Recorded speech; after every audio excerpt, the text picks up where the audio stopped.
The water was cold, so cold that it felt like 1,000 needles stabbing into my skin all at once. I gasped as I hit the dark ocean waves, my arms flailing in the night air. Above me, I could see the yacht pulling away, its lights getting smaller and smaller, and standing at the edge, watching me drown, was my husband Derek. The man I had loved for 7 years. The man I had trusted with my whole heart.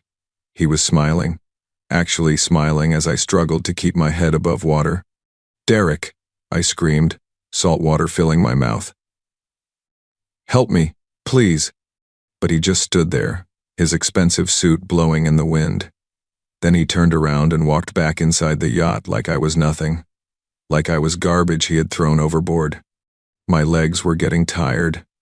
The waves kept pushing me down.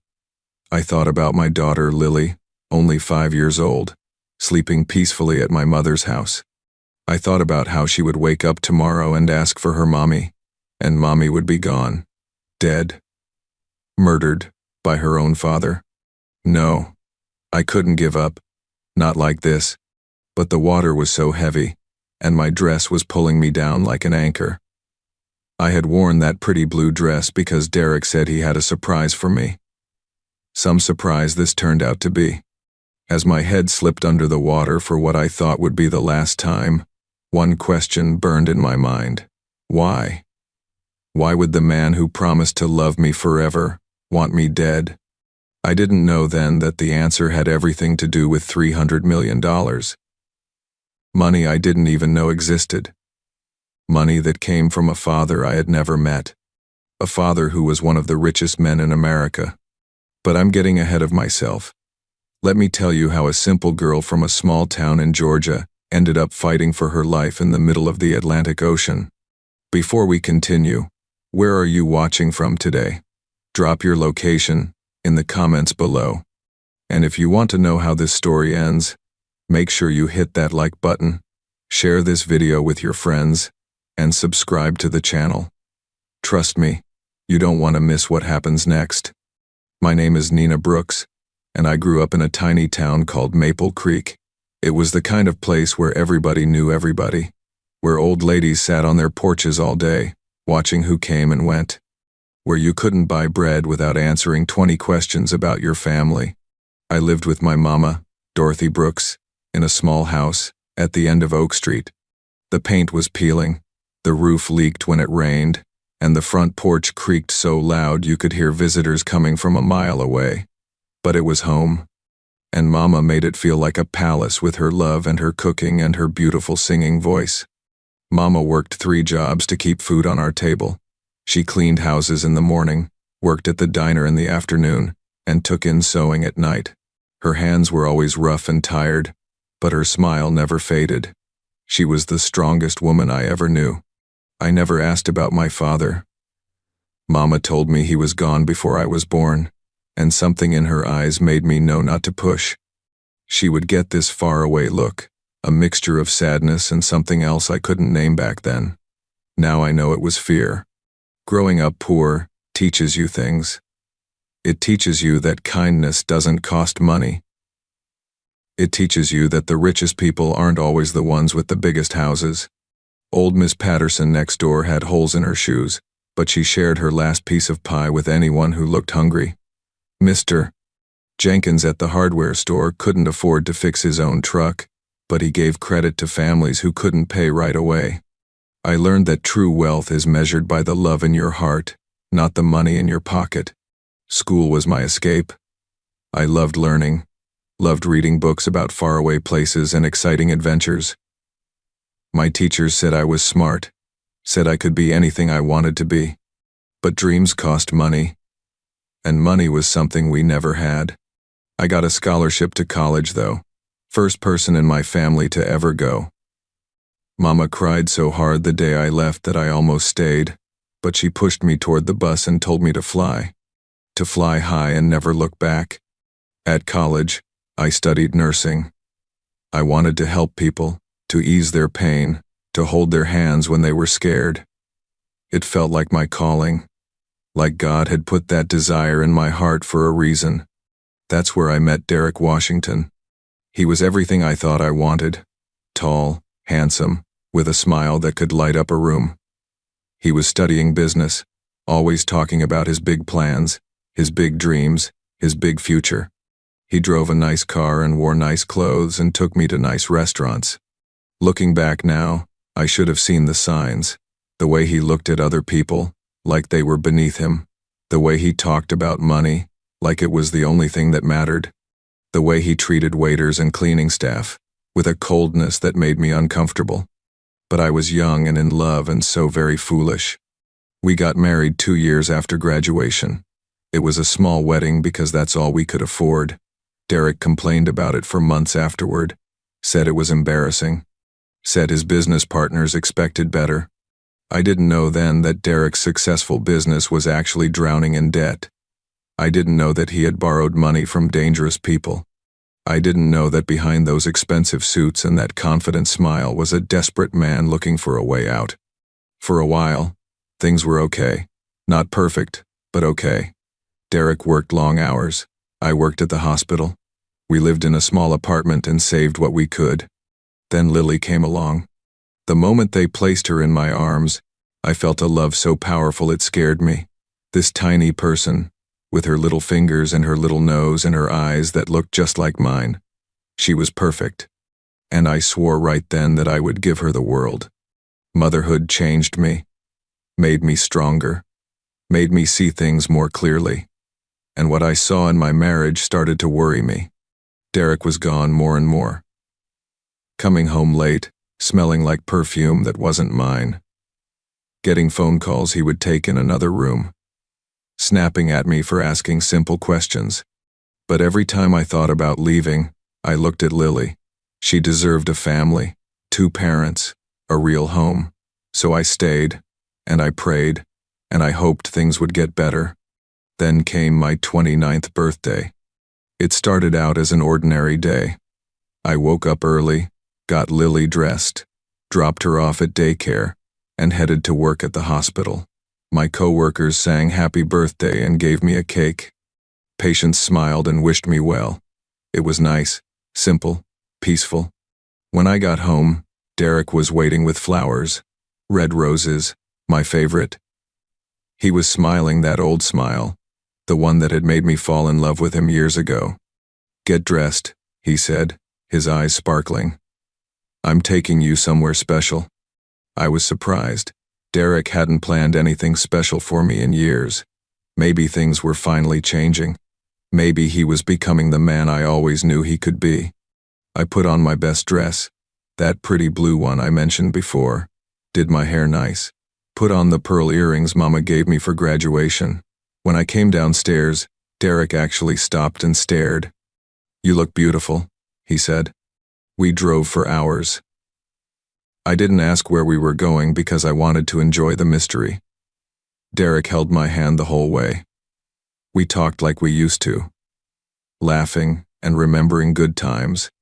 Finally, we arrived at a marina I had never seen before. Boats lined up along the docks, some small, some huge. Derek led me toward the biggest one, a yacht that looked like it belonged to a movie star. "What is this?" I asked, my eyes wide. Derek smiled. "A surprise. A business partner let me borrow it for the night. Happy birthday, baby." I should have asked more questions. I should have wondered how Derek knew anyone rich enough to own a yacht like this, but I was too happy, too caught up in the moment. We boarded the yacht, and it set sail into the evening. There was champagne waiting, and a fancy dinner prepared by a chef I never saw. We ate and drank and watched the stars come out over the ocean. It was the most romantic night of my marriage. After dinner, Derek poured us each a glass of champagne and led me to the deck. The ocean stretched out around us, dark and endless. The wind was cool and fresh. "I have something to tell you," Derek said, his voice strange. I looked at him, still smiling. "What is it?" "I know about the money, Nina." My smile faded. "What money?" Derek's face changed. Gone was the loving husband. In his place was someone I didn't recognize. Someone cold. Someone dangerous. "Don't play dumb with me," he said, his voice hard. I know about your father. I know about the inheritance. $300 million, Nina. And you thought you could keep it from me? I stepped back, confused and scared. Derek, I don't know what you're talking about. What father? What inheritance? He laughed, but it wasn't a nice laugh. It was ugly and cruel. Your father was Raymond Carter, the Raymond Carter, founder of Carter Industries, one of the richest men in America. And when he died last month, he left everything to you. My head was spinning. Raymond Carter? I had heard that name before, seen it in newspapers and magazines, but he couldn't be my father. My father was just some man who left before I was born. A nobody. A ghost. You're crazy, I whispered. That's impossible. Derek grabbed my arm, his fingers digging into my skin. I have proof, documents, DNA results. Your mother had an affair with him 30 years ago. He never knew you existed until a few years ago. He's been watching you, Nina, protecting you, and now all his money is yours. I tried to pull away, but he was too strong. Even if that's true, why are you acting like this? We're married. What's mine is yours. Derek laughed again. Not anymore. You see, I've been doing some research. If you die before the inheritance is official, everything goes to me as your surviving spouse. $300 million, Nina. All mine. And that's when he pushed me. I didn't even have time to scream. One moment I was standing on the deck of that beautiful yacht. The next moment I was falling into the cold, dark ocean. The last thing I saw before I hit the water was Derek's face, twisted with greed and hatred. The man I had loved, the man I had trusted, the father of my child. He wanted me dead. And as the freezing water closed over my head, I thought he was going to get his wish. The salt water burned my eyes and filled my lungs. I kicked and thrashed, fighting against the heavy waves that wanted to pull me down. My beautiful blue dress wrapped around my legs like chains, dragging me deeper into the darkness. I thought about Lily, my sweet baby girl with her big brown eyes and her tiny braids. She would be 5 years old in 3 months. She wanted a princess party with a pink cake and butterfly decorations. I had already started saving money for it, hiding small bills in a jar under my bed. Would she ever know what happened to her mother? Would Derek tell her I fell? That it was an accident? Would he raise her to think I simply disappeared? No. I couldn't let that happen. I refused to let that monster win. With every bit of strength I had left, I kicked off my shoes. They sank into the blackness below. Then I reached behind my back and unzipped my dress. It was hard, so hard, with the waves crashing over my head and my fingers numb from the cold. But I did it. The dress slipped away, and suddenly I could move my legs again. I swam upward, following the moonlight that flickered on the surface. When my head broke through the water, I gasped so hard it hurt. Air. Precious, beautiful air. The yacht was far away now, just a small dot of light on the horizon. Derek was gone. He thought I was dead. He had left me here in the middle of the ocean to die alone. But I wasn't dead. Not yet. I floated on my back, trying to catch my breath and think. The shore had to be somewhere. We hadn't been sailing that long before Derek pushed me. Maybe an hour. Maybe 2. The land couldn't be too far. I picked a direction and started swimming. My arms ached. My legs burned. The cold was seeping into my bones, making me slower and weaker with every stroke. But I kept going. For Lily. For Mama. For myself. I don't know how long I swam. It felt like hours. It felt like days. The moon moved across the sky, and the stars wheeled overhead. At some point, I started talking to God, begging him to help me, promising him I would be better, do better, live better, if he just let me survive this night. And then I saw it, a light, not the yacht, but something else, something closer. A small fishing boat, bobbing on the waves. I tried to call out, but my voice was just a whisper. The salt water had stolen my scream, so I swam toward it, using my last bit of energy to close the distance. The boat got bigger and bigger. I could see someone on it now, a figure moving around on the deck, an old man, pulling up fishing nets. I reached the side of the boat and slapped my hand against it, once, twice, 3 times. The old man looked over the edge, and his eyes went wide with shock. "Lord have mercy," he shouted. "There's a woman in the water." Strong hands grabbed my arms and pulled me up. I collapsed on the deck of the fishing boat, shivering and crying and thanking God over and over again. The old man wrapped a blanket around me and gave me water to drink. His name was Samuel, and he had been fishing in these waters for 40 years. He said he had never seen anything like this. A woman in her underwear, swimming alone in the middle of the ocean at night. "What happened to you, child?" he asked, his voice gentle and worried. I opened my mouth to tell him everything, about Derek, about the yacht, about being pushed overboard. But something stopped me, a warning bell in my head. If I told the truth, Samuel would call the police. The police would contact Derek. And Derek would know I was alive. He would come for me again. And next time, he would make sure to finish the job. "I fell," I whispered, "from a boat, an accident." Samuel didn't look like he believed me, but he didn't push. He just nodded and steered his boat toward shore.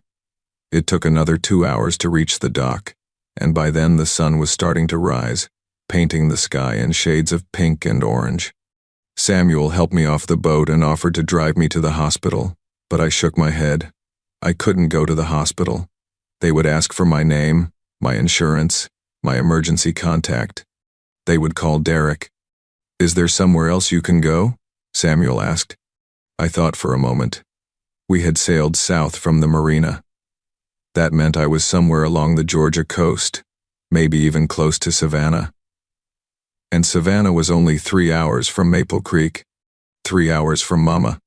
"Can you take me to a bus station?" I asked. Samuel looked at me with sad, knowing eyes. He had seen things in his long life. He understood that some secrets were too dangerous to share. "I can do better than that," he said. "I'll drive you wherever you need to go." And so, wearing borrowed clothes from Samuel's late wife, I climbed into his old pickup truck and headed home. Home to Mama, home to answers, home to figure out what in the world was happening to my life. The drive was quiet. Samuel didn't ask questions, and I was too tired to talk. I leaned my head against the window and watched the Georgia countryside roll by.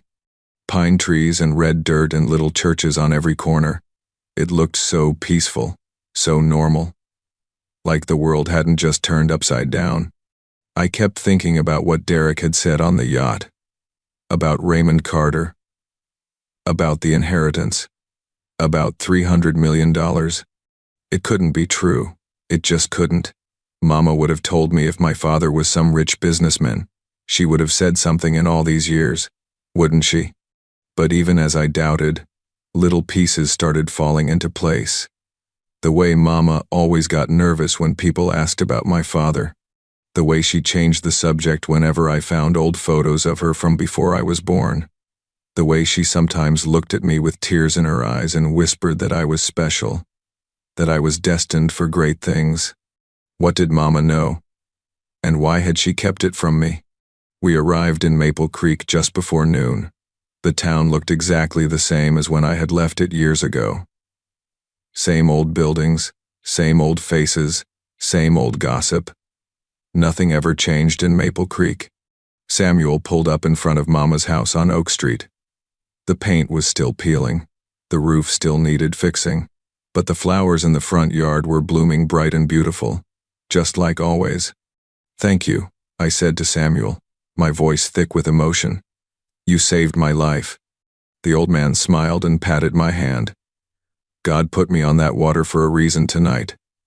You take care of yourself, child. And whoever did this to you, make sure they pay." I promised him I would. Then I got out of the truck and walked up the creaky porch steps to knock on my Mama's door. The door opened, and there stood Mama. Her hair was grayer than I remembered, and there were new lines around her eyes. But she was still beautiful, still strong, still the woman who had raised me all by herself. When she saw me, her face went through about 10 different emotions in 2 seconds: surprise, joy, confusion. And then, when she got a good look at my borrowed clothes and my tangled hair and the bruises on my arms, pure terror. "Nina, baby, what happened? Why aren't you at home? Where's Derek?" I opened my mouth to answer, but no words came out. Instead, I started crying. Big, ugly, gasping sobs that shook my whole body. Mama pulled me inside and held me tight, rocking me like she used to when I was little and scared of thunderstorms. She didn't ask any more questions. She just let me cry until there were no more tears left. Finally, when I could breathe again, I looked up at her and asked the question that had been burning in my mind for hours. "Mama, who is my father?" The color drained from Mama's face. She let go of me and stepped back, her hand pressed against her heart. "Why are you asking me that, Nina?" "Because Derek tried to kill me last night. He pushed me off a yacht into the ocean, and before he did it, he told me that my father was Raymond Carter. The Raymond Carter. And that I just inherited $300 million. Mama's legs gave out. She collapsed onto the couch, shaking her head over and over again, tears streaming down her cheeks. "No, no, no," she whispered. "How did he find out? How did anyone find out? I was so careful. I protected you for 30 years. My heart stopped. "So it's true? Raymond Carter is my father?" Mama looked at me with the saddest eyes I had ever seen. "Yes, baby, it's true. And I'm so sorry I never told you. I thought I was keeping you safe. I thought if nobody knew, you would be okay. But I was wrong. I was so wrong." She buried her face in her hands and sobbed. I had never seen Mama cry like this. Not when Grandma died. Not when we lost our house during the flood. Not ever. I sat down next to her and put my arm around her shoulders. "Tell me everything, Mama. I need to know." And so she did. 30 years ago, Mama was young and beautiful and working as a maid at a fancy hotel in Atlanta. That's where she met Raymond Carter. He was already rich back then, building his company from the ground up. But he wasn't married yet, wasn't famous yet, wasn't the powerful man he would become. They fell in love. At least, Mama thought it was love. Raymond said all the right things, made all the right promises. He told her he would take care of her, that they would be together forever, that money didn't matter, only love. But when Mama got pregnant, everything changed. Raymond's family found out about the affair. They were old money, proud and prejudiced. They didn't want their son tied to a poor black maid from Georgia. They offered Mama money to disappear, to have the baby somewhere far away and never contact Raymond again. Mama refused at first.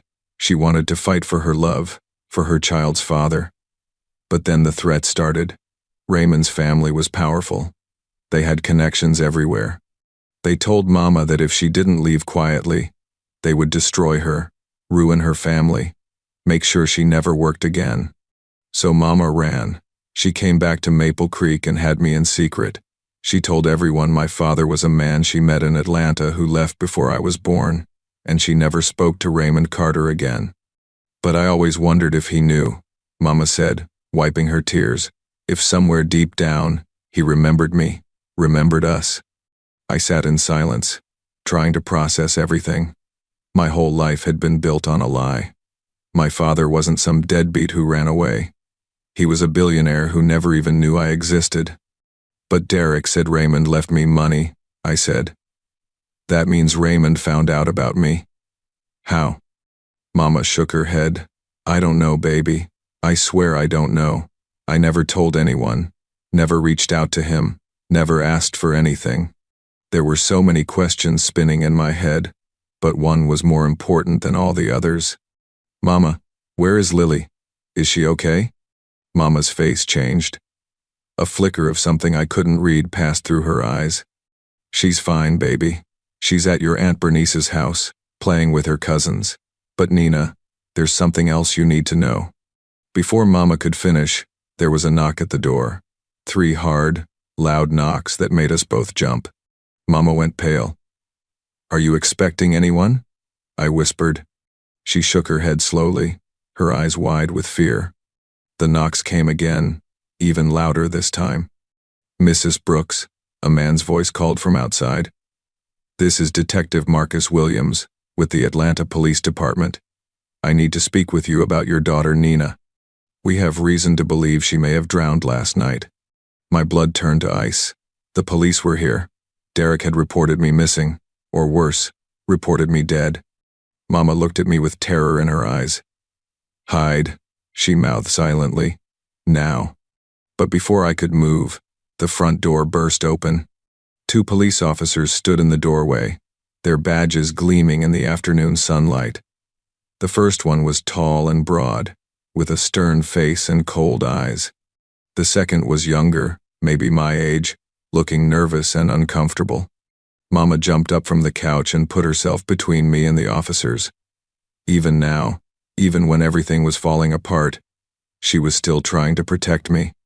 "You can't just break into my house," Mama shouted. "I have rights." The tall officer, Detective Williams, held up his badge. "Ma'am, we received information that a missing person might be at this address. Nina Washington, age 29, reported missing by her husband last night. He said she fell overboard from a yacht." His eyes moved past Mama and landed on me. "And it looks like our information was correct." I stood frozen, my heart pounding so hard I could hear it in my ears. This was it. They were going to take me back to Derek. He would finish what he started.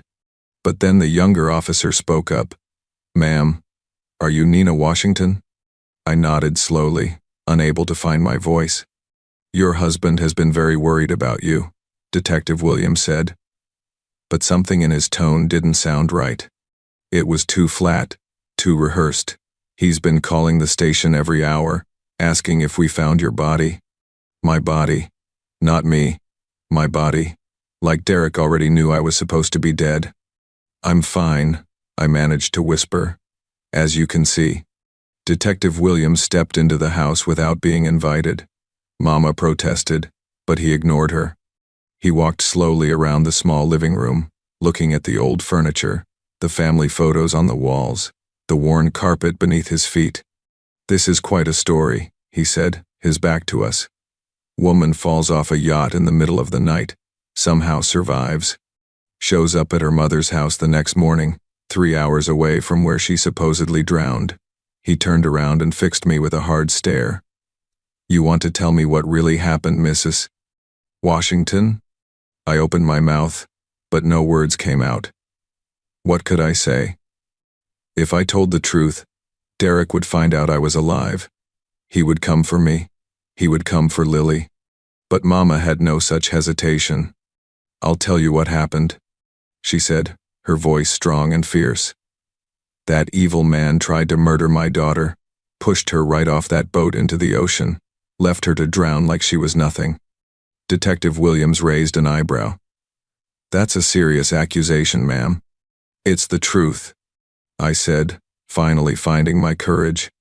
"Derek found out about my inheritance, money I didn't even know existed. He wanted it for himself, so he tried to kill me." The younger officer pulled out a notepad and started writing. Detective Williams just stared at me, his face unreadable. "What inheritance?" he asked. I looked at Mama. She nodded slowly, giving me permission to share our secret. "My biological father was Raymond Carter," I said, "the businessman who died last month. Apparently, he left me money in his will. Derek found out and decided he wanted it for himself." For the first time, Detective Williams looked surprised. His cold mask slipped for just a moment, revealing something underneath. Shock, maybe, or disbelief.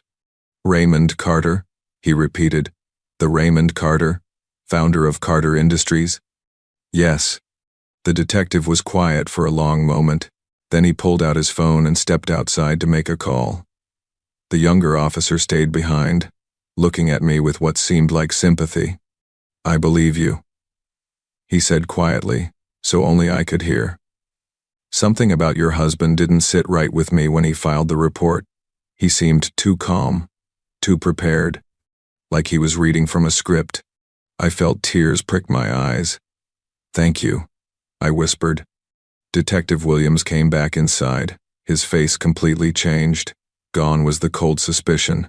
In its place was something almost like respect. I just spoke with my captain, he said, and with a representative from Carter Industries.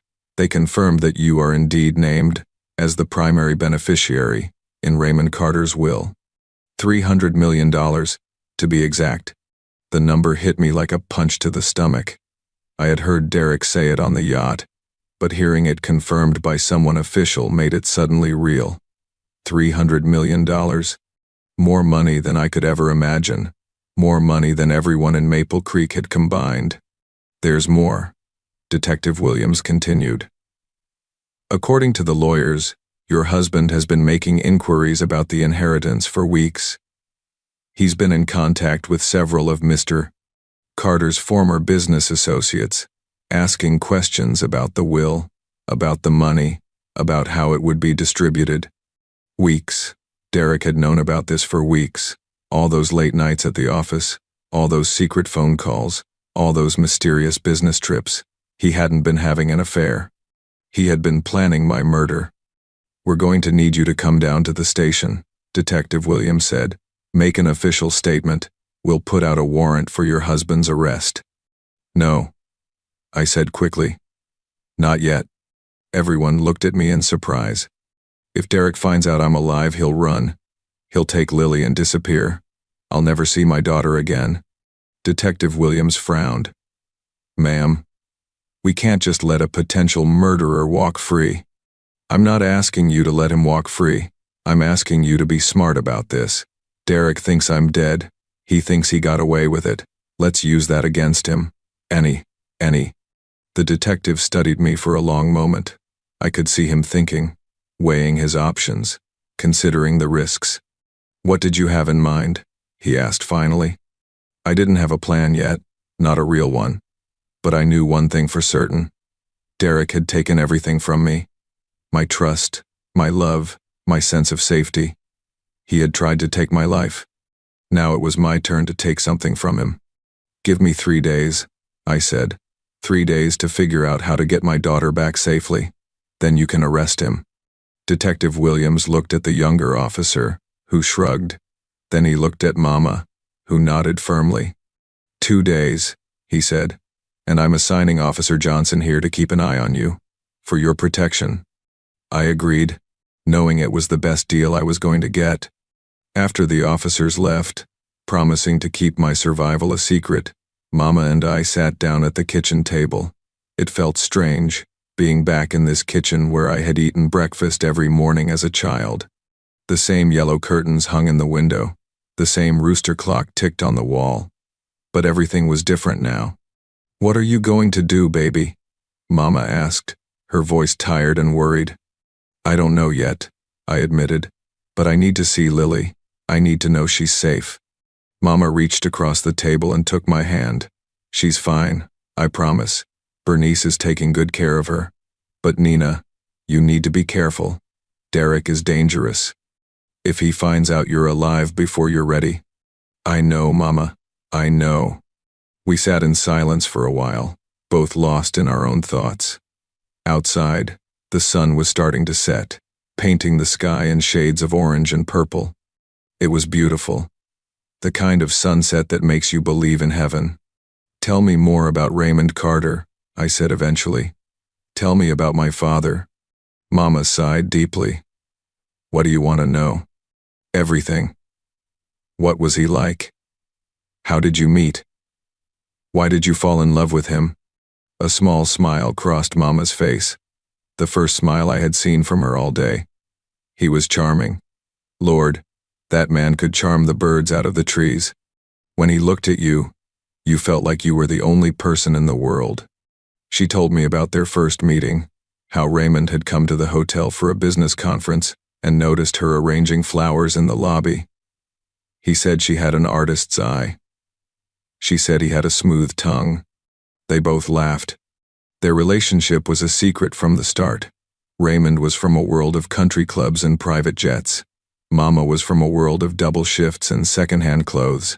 They both knew it could never last. But for 6 months, they were happy. Raymond would sneak away from his meetings to spend time with her. He would bring her gifts, not expensive jewelry or fancy clothes, but thoughtful things.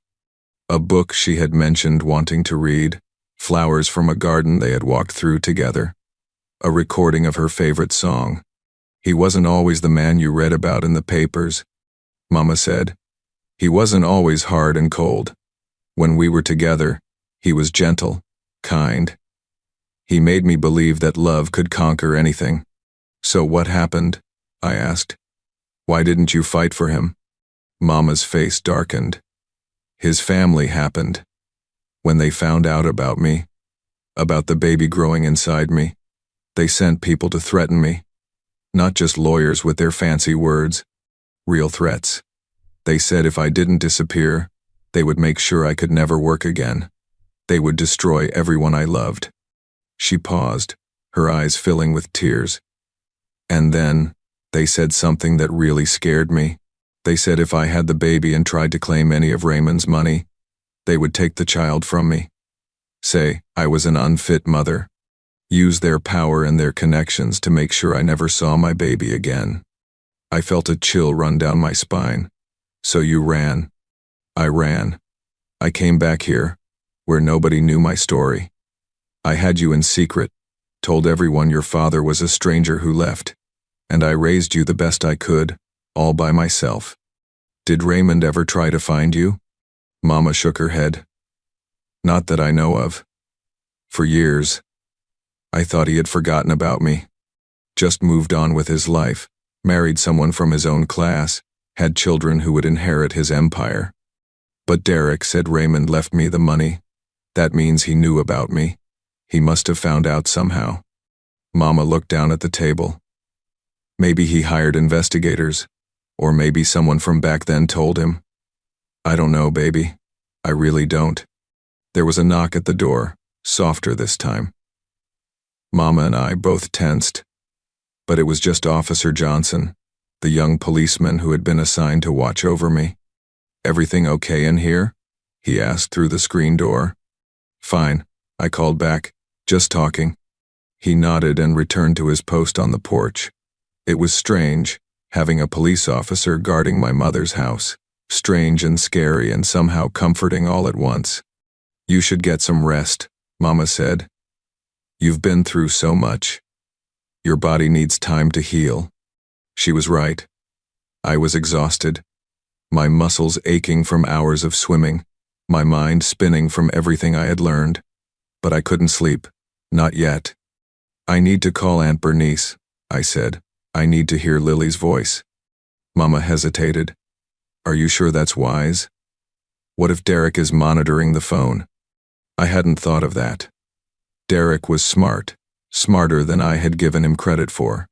Of course he would be watching, waiting, looking for any sign that I had survived. You're right, I admitted. It's too risky. Mama squeezed my hand. I talked to Bernice this morning. Lily is fine. She thinks you're on a work trip. She's been playing with her cousins and eating too much ice cream and having a wonderful time. I tried to smile, but it came out wrong. My baby girl was out there, happy and innocent, not knowing that her father had tried to murder her mother, not knowing that her whole world was about to come crashing down. I'm going to get her back, I said, more to myself than to Mama. I'm going to get her back and keep her safe, and Derek is going to pay for what he did. Mama nodded firmly. Yes, he is, and I'm going to help you. I looked at my mother, this woman who had sacrificed everything to protect me, who had given up the love of her life, her dreams, her chance at happiness, all to keep me safe. I had never appreciated her strength before, not really. But now I understood. I came from a long line of survivors, and I was not going to let Derek Washington break that chain. That night, I slept in my old bedroom, surrounded by faded posters and dusty trophies from my school days. Officer Johnson kept watch outside, his patrol car parked in the driveway. Mama checked on me every few hours, just like she used to when I was sick as a child. But sleep didn't come easy. Every time I closed my eyes, I was back on that yacht, back in the water, drowning in the darkness, while Derek watched from above. Around midnight, my phone buzzed. I had borrowed Mama's old phone, one that Derek didn't know about, but somehow, someone had found the number. The text was from an unknown sender. Just 3 words that made my blood run cold. I know you're alive. I sat up in bed, my heart racing. Who had sent this? How did they know? Was it Derek? One of his people? Before I could decide what to do, another text came through. Meet me tomorrow, 3 p.m., the old Carter factory, on River Street. Come alone. I have information about your father, information that could save your life. I stared at the screen, my mind racing. This could be a trap. Derek could have figured out I survived, and now he was trying to lure me somewhere isolated to finish the job. But what if it wasn't a trap? What if someone really did have information about Raymond Carter? Information that could help me understand why I had inherited $300 million from a man I never knew. I had 2 days to figure out how to get my daughter back and put my husband in prison. 2 days to unravel 30 years of secrets and lies. And now, I had a mysterious meeting with a stranger who somehow knew I was alive. Whatever I decided, one thing was certain. Tomorrow was going to change everything. I looked out my window at the dark Georgia sky, filled with more stars than I could count. Somewhere out there, my daughter was sleeping peacefully, dreaming innocent dreams. Somewhere out there, my husband was celebrating his crime, thinking he had gotten away with murder.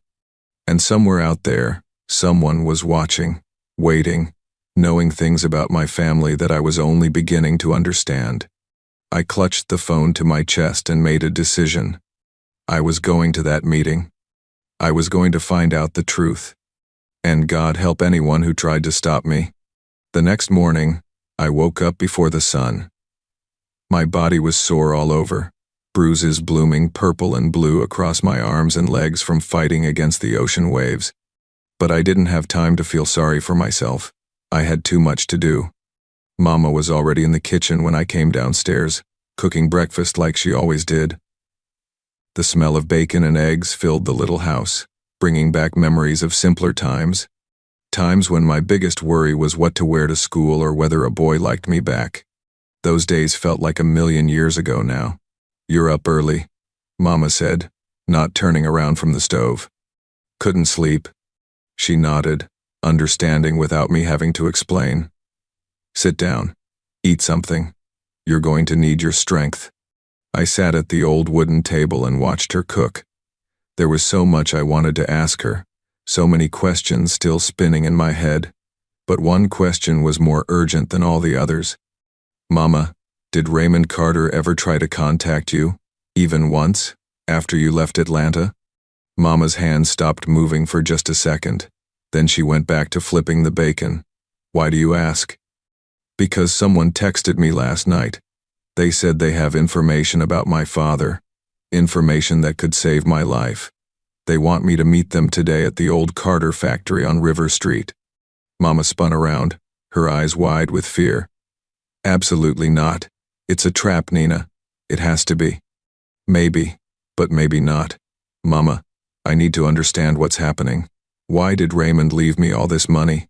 How did Derek find out about it? There are too many pieces missing, and this person might have answers. Mama set down her spatula and came to sit across from me. She took my hands in hers, her grip tight and desperate. Listen to me, baby. The Carter family is dangerous. Not just rich, dangerous. They have power you can't imagine. When I ran away 30 years ago, I wasn't just running from threats. I was running for my life. But Raymond is dead now. His family can't hurt us anymore. Mama shook her head slowly. Raymond had children, Nina, legitimate children, 2 sons and a daughter who have been running Carter Industries since he got sick. They expected to inherit everything. How do you think they feel knowing that $300 million is going to a woman they've never met? A woman they probably didn't even know existed. I hadn't thought about that. Raymond Carter had other children, half-siblings I had never known about. And I had just inherited a fortune that should have been theirs. You think one of them sent the text? I asked. I think you need to be very careful. Whoever sent that message knows you're alive. That means they've been watching you, following you. And that scares me more than anything Derek has done. Officer Johnson knocked on the door, interrupting our conversation. Mama let him in, and he joined us at the kitchen table, gratefully accepting a plate of bacon and eggs. Any news? I asked him. He nodded, his mouth full. After swallowing, he said, Detective Williams has been digging into your husband's finances. It's bad. Derek owes money to some very dangerous people. Loan sharks, mostly. He's been gambling, making bad investments, trying to get rich quick. He's in debt for almost $2 million. $2 million? That explained a lot. Derek hadn't just wanted my inheritance for greed. He had needed it to survive. The people he owed money to weren't the kind who accepted excuses. There's more, Officer Johnson continued. We found evidence that Derek has been planning this for months. He hired a private investigator 6 months ago to look into your background. That's how he found out about Raymond Carter. 6 months. For half a year, the man I slept next to every night had been plotting my murder. I felt sick to my stomach. What about the yacht? I asked. Who owns it? That's the interesting part. The yacht is registered to a company called Blue Horizon Holdings. We traced the ownership, and guess who the majority shareholder is? Who? Marcus Carter, Raymond Carter's oldest son. The room went silent. Marcus Carter, my half-brother, the man who probably thought he deserved my inheritance. Are you saying Derek and Marcus know each other? Mama asked, her voice shaking. We don't know for sure yet, but it's quite a coincidence, don't you think? Your husband borrows a yacht from your secret half-brother to murder you for your inheritance? My mind was racing.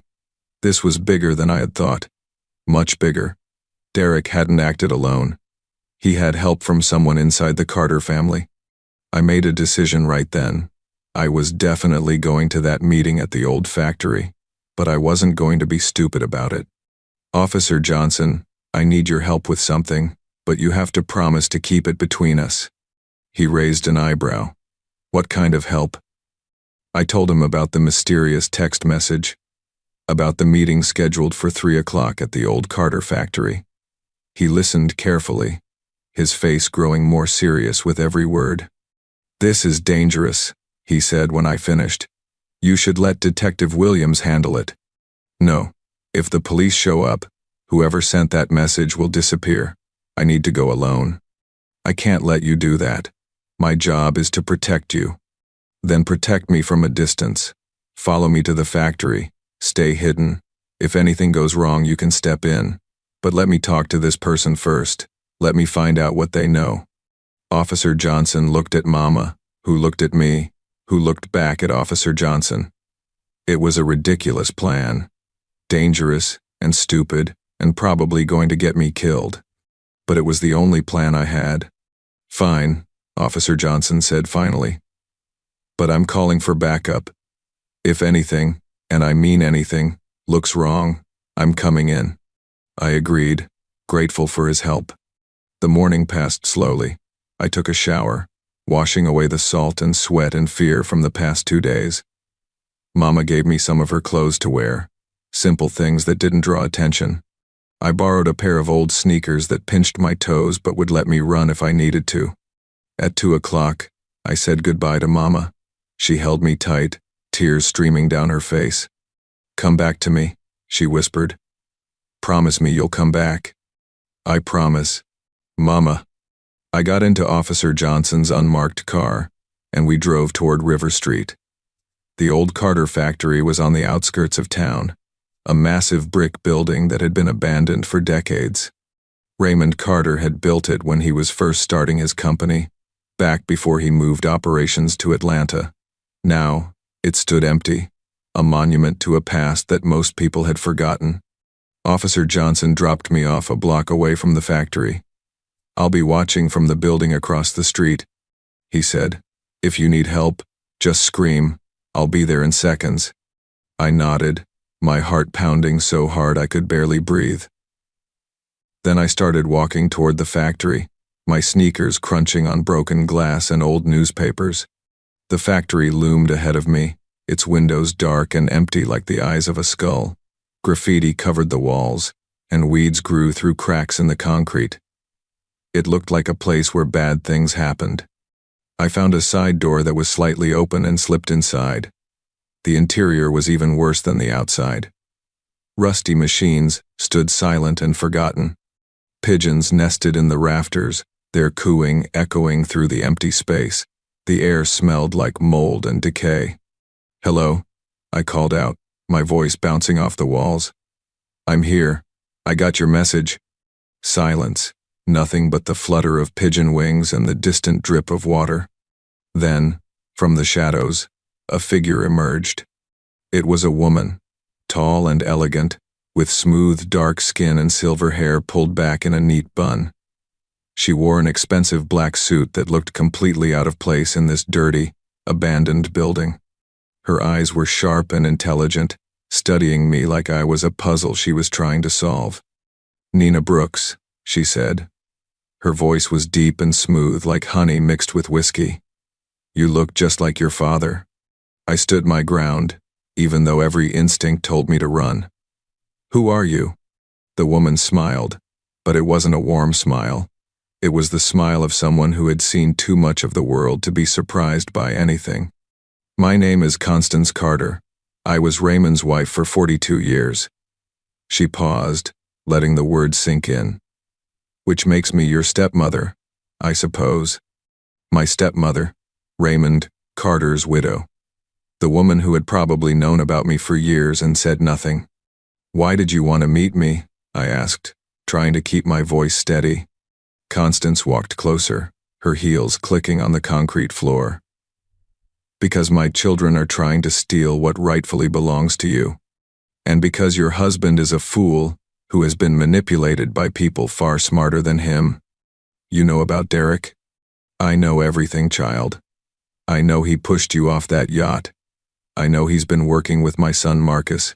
And I know that if you're not very careful, you're going to end up dead before you can claim a single penny of your inheritance." I felt the ground shift beneath my feet. Constance Carter wasn't my enemy. She was trying to help me, but why?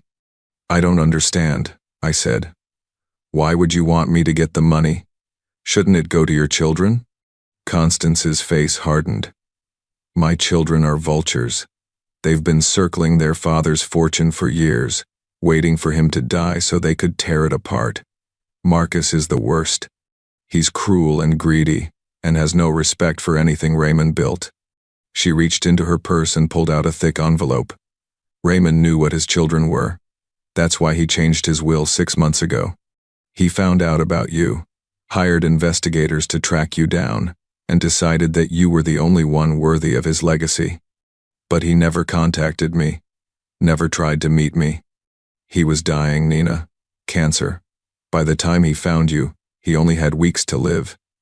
He wanted to reach out, wanted to explain everything, but his children kept him isolated. They controlled his phone, his computer, his visitors. They made sure he couldn't contact anyone who might threaten their inheritance." Tears burned my eyes. My father had wanted to know me, had tried to reach me. But his own children had stopped him. "Raymond recorded a video for you before he died," Constance continued. "A message explaining everything. His lawyer has it, but Marcus has been trying to block its release. He knows that once you see it, once you understand the truth, you'll fight for what's yours." She handed me the envelope. "This is a copy of the will, along with evidence of Marcus's plans to contest it. There's also proof that your husband has been taking orders from Marcus for months. They've been partners in this from the beginning." I took the envelope with shaking hands. "Why are you helping me? What do you get out of this?" Constance smiled sadly. "I loved Raymond. Despite everything, despite all his flaws and mistakes, I loved him. And I know he loved your mother once, in a way he never loved me. When he found out about you, I saw something in his eyes that I hadn't seen in years. Hope, joy, pride. She placed a hand on my shoulder. Raymond wanted you to have this money, Nina. Not because he owed you anything, but because he believed you would use it to do good in the world. Don't let Marcus and Derek take that away from you. Before I could respond, there was a loud crash from somewhere in the factory. We both spun around, searching for the source of the noise. We need to go, Constance said urgently. Someone followed you. We started moving toward the exit, but it was too late. The side door burst open, and 3 men rushed in, their faces covered with black masks. One of them grabbed Constance and threw her against a wall. She crumpled to the ground, unconscious. I tried to run, but strong arms caught me from behind. A hand covered my mouth before I could scream. "Hello, wife," Derek's voice whispered in my ear. "Did you really think you could hide from me?" I struggled against his grip, but he was too strong. He spun me around to face him, and I saw his eyes for the first time since that night on the yacht. They were empty. Cold. The eyes of a stranger. "You should have stayed dead," Derek said. "Now I have to do this the hard way." He raised his hand, and something silver glinted in the dim light. A knife. "Any last words, Nina?" I looked past Derek, searching desperately for Officer Johnson. But there was no sign of him. No sign of anyone who could help me. I was alone with the man who had already tried to kill me once. And this time, there was no ocean to save me. The knife gleamed in Derek's hand, catching the little bit of light that filtered through the dirty factory windows. I could see my reflection in the blade, my eyes wide with terror, my face pale as a ghost.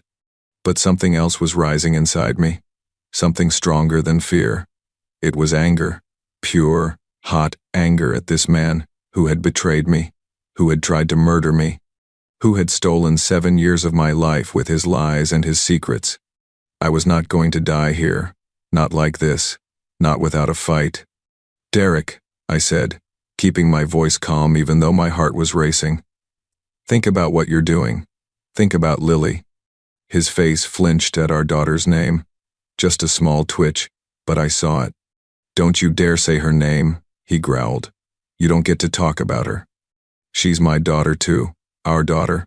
What are you going to tell her when she asks where her mother went? That mommy had an accident? That mommy drowned?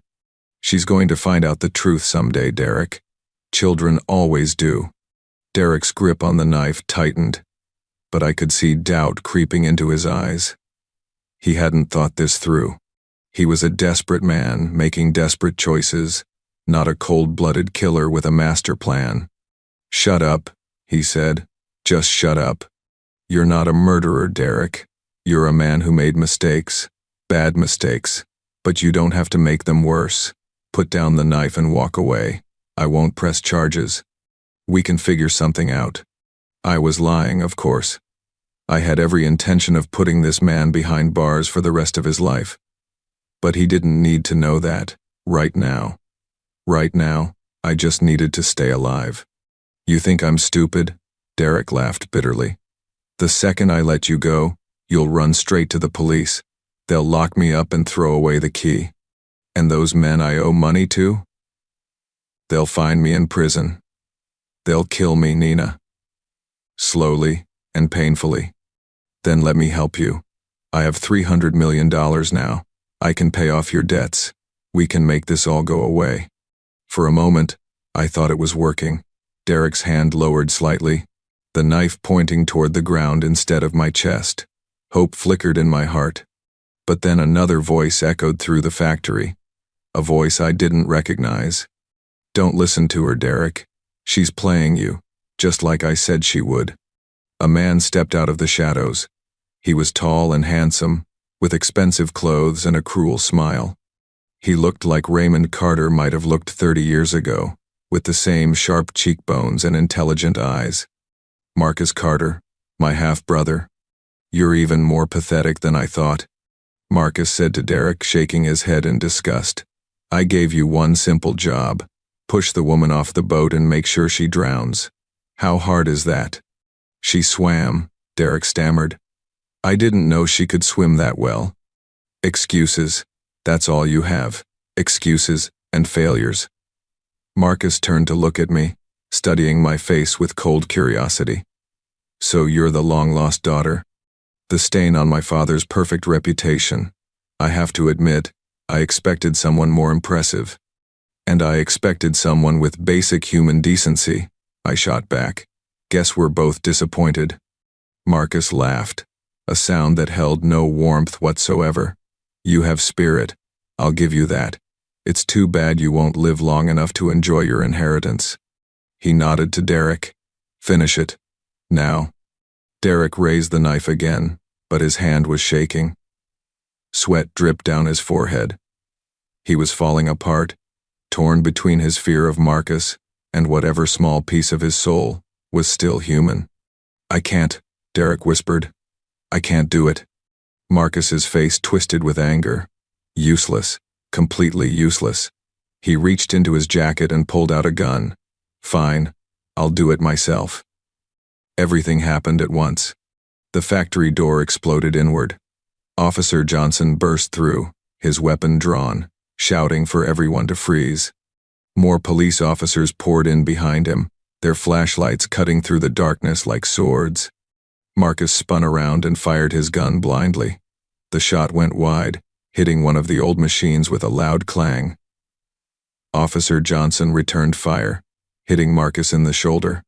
Marcus screamed and dropped the gun, clutching his wound. Derek tried to run, but 2 officers tackled him before he could take 3 steps. The knife clattered to the ground, harmless now. And suddenly, it was over. I stood in the middle of the chaos, breathing hard, unable to believe I was still alive. Constance was being helped to her feet by a paramedic, a nasty bump on her head but otherwise okay. Marcus was being handcuffed and dragged toward a police car, still cursing and threatening everyone around him. Derek was face down on the ground, his hands behind his back, looking smaller and weaker than I had ever seen him. Officer Johnson approached me, concern written all over his young face. Are you okay? Did they hurt you? I shook my head, not trusting my voice. We got everything on tape, he said. Marcus confessing to the conspiracy, Derek admitting he pushed you off the yacht. They're both going to prison for a very long time. I should have felt triumphant, relieved, happy, but all I felt was empty. The man I had married, the father of my child, was a monster. The half-brother I never knew I had was even worse. My whole life had been built on secrets and lies. Detective Williams arrived a few minutes later. He walked over to me and handed me a bottle of water. You did good, Mrs. Washington. Took a lot of courage to walk in here knowing it might be a trap. I had to know the truth, I said. About my father, about everything. He nodded slowly. Well, you'll get your answers soon. The lawyers from Carter Industries want to meet with you tomorrow. They have a video message from Raymond Carter that was recorded before he died. He wanted you to see it. A video, a message from the father I never knew, words from beyond the grave.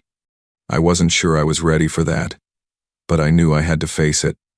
The next morning, I sat in a fancy lawyer's office in Atlanta, surrounded by men and women in expensive suits. Mama sat beside me, holding my hand so tight it almost hurt. Constance was there too, her head bandaged but her eyes clear and supportive.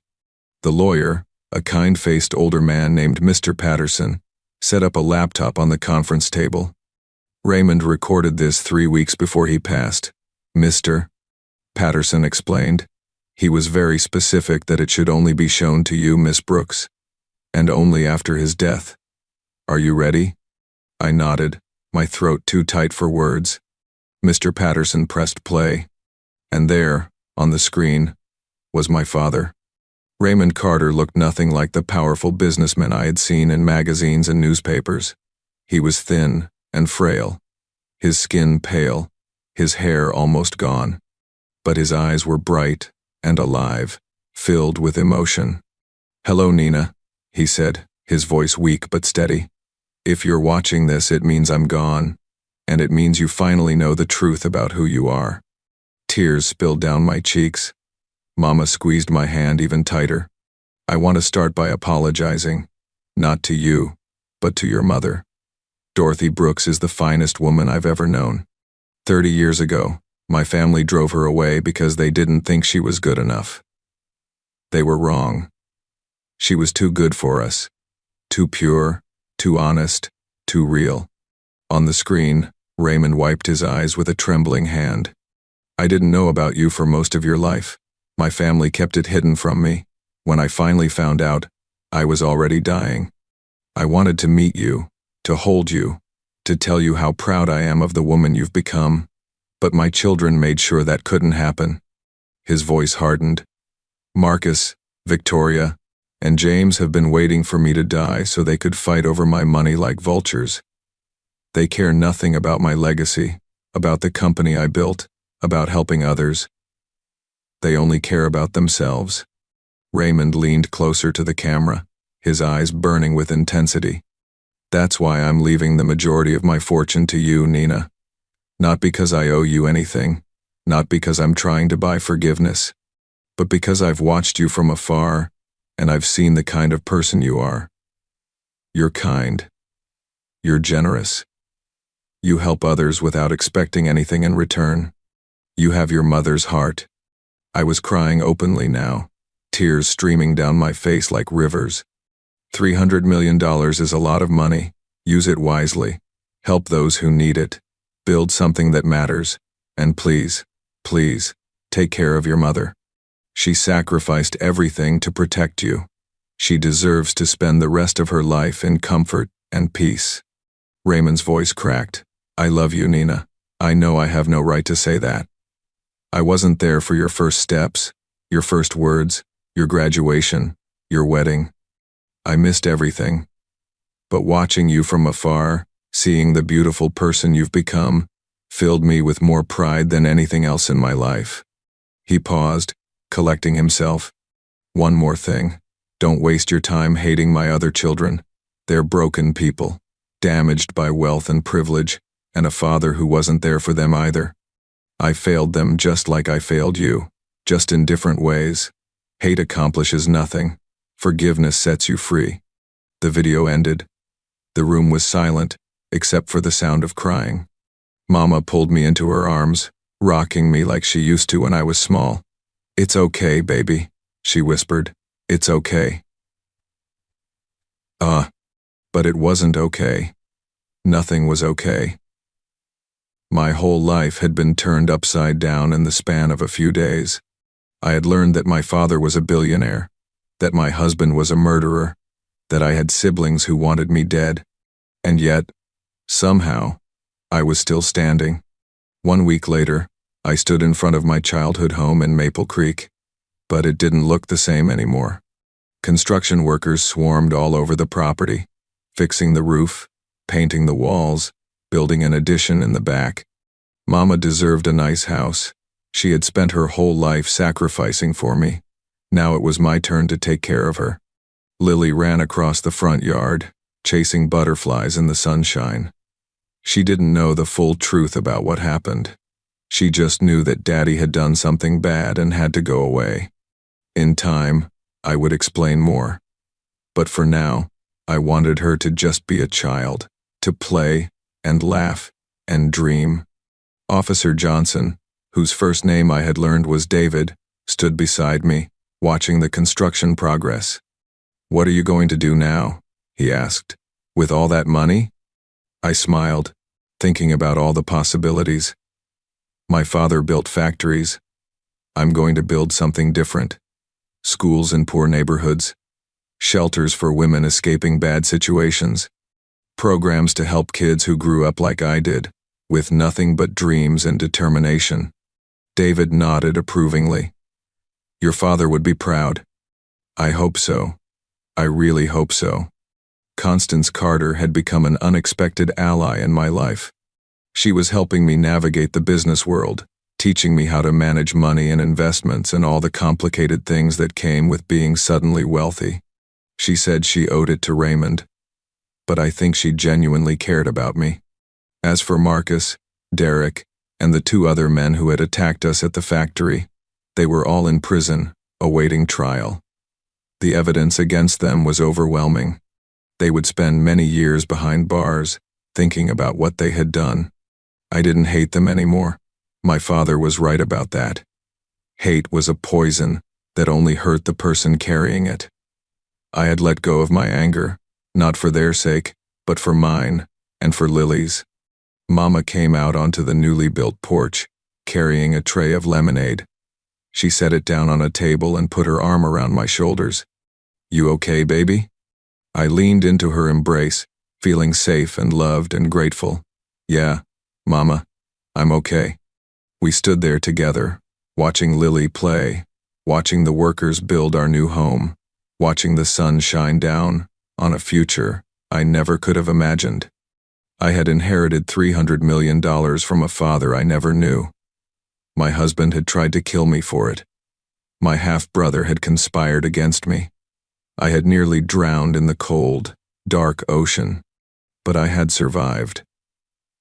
More than survived. I had found a strength inside myself that I didn't know existed. I had discovered a family history that stretched back generations. And I had learned the most important lesson of all. True wealth isn't measured by the money in your bank account. It's measured by the love in your heart, the kindness in your actions, and the people who stand beside you when everything falls apart. My name is Nina Brooks, daughter of Dorothy, daughter of Raymond, mother of Lily. And this is just the beginning of my story. I looked up at the sky, where clouds drifted lazily across the blue. Somewhere up there, I liked to believe my father was watching, smiling, proud. "Thank you, Daddy," I whispered, "for believing in me." A warm breeze rustled through the trees, carrying the scent of flowers and fresh paint and new beginnings. It felt like an answer. It felt like love. It felt like home.